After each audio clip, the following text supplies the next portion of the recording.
আসসালামু আলাইকুম, সবাই কেমন আছেন? আশা করি সবাই ভালো আছেন। আমি ভালো আছি। আবার চলে আসলাম নতুন একটা ভিডিও নিয়ে সাফওয়ান ব্লগ থেকে। সাফওয়ানের আম্মু আজকে রেসিপি হচ্ছে চিংড়ি মাছ দিয়ে কচুর গাঠি আর হচ্ছে হলো ঢেঁড়স ভাজি। তো ভিডিওটি ভালো লাগবে, দেখতে থাকেন। এখন চিংড়ি মাছটা মশলা দিয়ে কষানো হচ্ছে, তারপর কচুর গাঠিটা দিয়ে দেবো।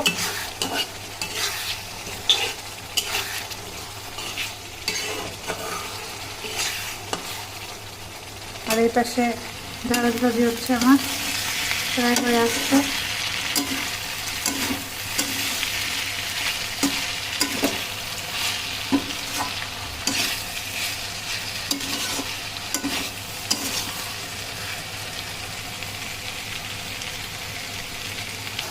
চিংড়ি মাছটা কষানো হয়ে যাচ্ছে প্রায়।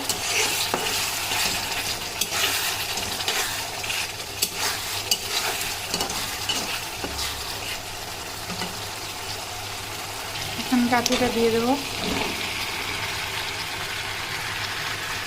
তো চিংড়ি মাছ দিয়ে খেতে যে কী মজা লাগে, অনেক স্বাদ এই তরকারিটা।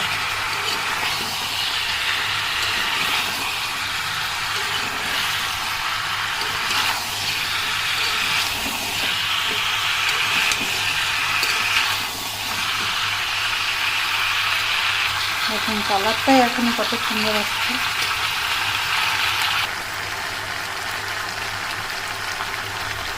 কষানো হয়ে গেছে, ঝোলের পানি দিয়ে দেবো। এখানে ঢেঁড়স ভাজি হয়ে গেছে।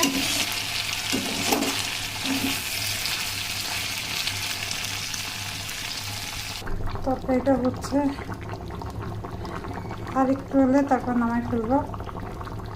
এখন কত সুন্দর কালার আসছে, কচুটা একদম নরম তুলতুলে হয়ে গেছে গলে।